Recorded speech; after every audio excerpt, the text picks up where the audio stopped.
एक सेठ जी और एक सेठानी जी रहती थी। सेठ जी के 4 बेटे और 4 बहुएं थी। सेठ जी लक्ष्मी जी के अनन्य भक्त थे। एक समय की बात है, सेठ जी से लक्ष्मी जी रूठ गई और उनके घर से जाते जाते बोली, मैं जा रही हूँ और मेरी जगह नुकसान आ रहा है। तुम तैयार हो जाओ, लेकिन मैं तुम्हें अंतिम भेंट जरूर देना चाहती हूँ। मांगो, जो भी इच्छा हो। सेठ जी बहुत समझदार थे।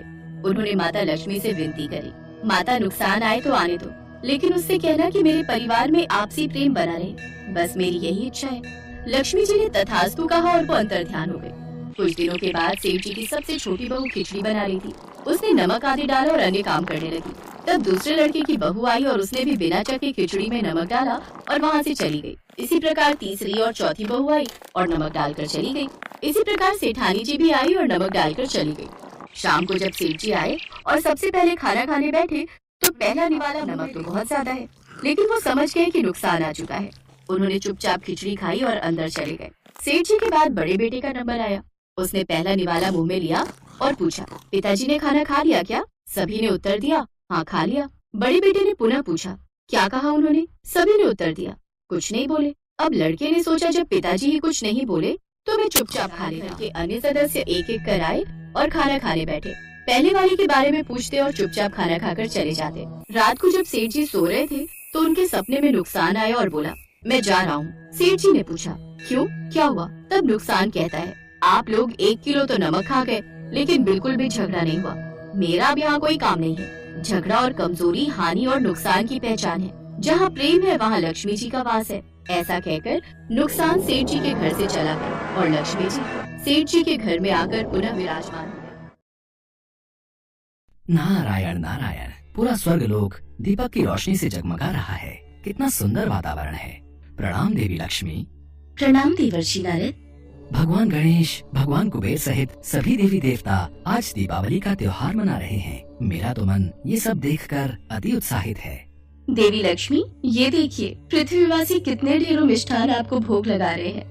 हाँ देवी लक्ष्मी, आपको जो भी भक्त भोग लगा रहा है वो प्रसाद और मिष्ठान सीधा स्वर्ग में पहुंच रहा है। मिष्ठान बहुत ही स्वादिष्ट है। सचमुच यह दिवाली का त्योहार तो बहुत ही सुंदर है, निराला है। स्वर्ग में चारों ओर दीपावली के त्योहार की धूम मची थी। पूरा स्वर्ग दीपमालाओं से सजा हुआ था। देवी लक्ष्मी, भगवान गणेश, भगवान कार्तिकेय, शिव पार्वती, भगवान कुबेर, देवी दुर्गा, देवी सरस्वती, प्रभु श्री राम, देवी सीता, लक्ष्मण तथा हनुमान सहित ब्रह्मा, विष्णु, महेश सभी देवी देवता दीपावली के त्योहार का आनंद ले रहे थे। देवी लक्ष्मी पृथ्वी लोक पर जाने लगी। आप सब देवी देवता दिवाली के त्योहार का आनंद लीजिए, तब तक मैं भगवान गणेश और भगवान कुबेर के साथ पृथ्वीवासियों को दर्शन देकर आती हूँ। पृथ्वी लोक तो देखने में बहुत ही सुंदर लग रहा है। दीप मालाओं की रोशनी पूरे पृथ्वी लोक पर जगमगा रही है। देवी लक्ष्मी, भगवान गणेश, भगवान कुबेर आज पृथ्वीवासियों को धन, समृद्धि और वैभव से परिपूर्ण करने जा रहे हैं।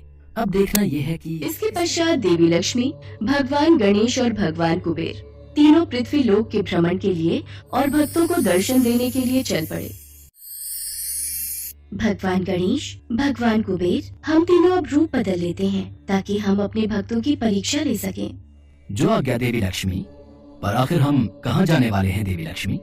जो भक्त हमारा प्रेम और सच्चे हृदय से स्वागत करेगा, हम उसी के घर जाएंगे और उसी का उद्धार करेंगे। और वे तीनों रूप बदलकर साधारण मनुष्य की भांति शहर में भ्रमण करने लगे। हर घर में रौनक थी, सब तरफ खुशहाली और उल्लास था।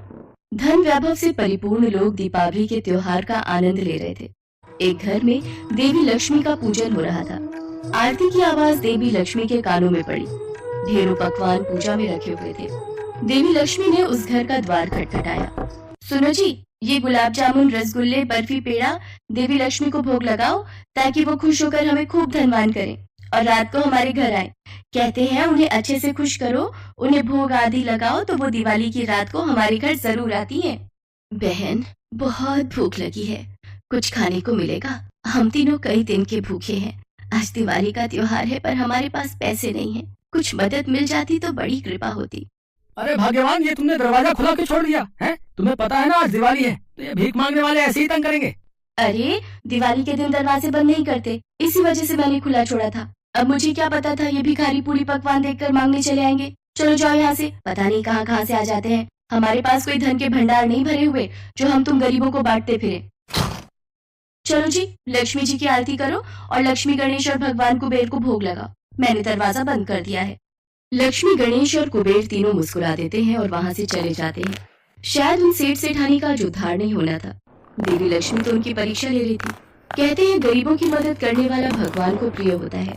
भगवान किस रूप में आ जाए किसी को नहीं पता, इसलिए अपने द्वार पर आए किसी भिक्षुक को और गरीब बेसहारा को दुत्कार कर नहीं भगाना चाहिए। और वो किस्मत के मारे सेठ सेठानी साक्षात देवी लक्ष्मी, गणेश और कुबेर को ही द्वार से भगा देते हैं। इसके पश्चात वे तीनों भ्रमण करते हुए चल रहे थे। अचानक उन तीनों की नजर रोते हुए दो छोटे बच्चों पर पड़ी। दीदी, माँ तो कह रही थी कि बापू आज हमारे लिए बहुत सारे पटाखे लाएंगे, पर वो तो हमारे लिए कुछ भी नहीं लाए। राजू भैया, बापू को बुखार है ना, इसलिए वो मजदूरी करने नहीं गए। माँ के पास पैसे नहीं है, तू रो मत। वो देख, सामने सब लोग पटाखे और फुलझड़ी जला रहे, तू यहाँ बैठ कर देख। अच्छा लग रहा है ना? नहीं दीदी, मुझे खुद जलाने हैं पटाखे, और मुझे तो बहुत सारी मिठाई भी खानी है। दिवाली पर सब नए कपड़े पहनते हैं, मिठाई खाते हैं, पटाखे चलाते हैं, फिर हम क्यों नहीं दीदी? राजू भैया, तू तो मेरा राजा भैया है ना। अगर तू ऐसे रोएगा तो माँ को बहुत दुख होगा। चल, हम अंदर चलकर खिचड़ी खाते हैं। पता है माँ ने आज खिचड़ी बनाई है। भगवान गणेश, भगवान कुबेर, चलो आज हम इस घर में रहने वाले भक्तजन की परीक्षा लेते हैं। वे तीनों भी बच्चों के पीछे उनके घर पहुँचते हैं और द्वार से ही भगवान गणेश उन्हें आवाज लगाते हैं। माई, दिवाली का त्योहार है, क्या हम तीनों को यहाँ से थोड़ा भोजन प्राप्त हो सकता है? सुनो जी, लगता है द्वार पर कुछ लोग आए हैं और वो भूखे हैं। आप ये दवाई लो।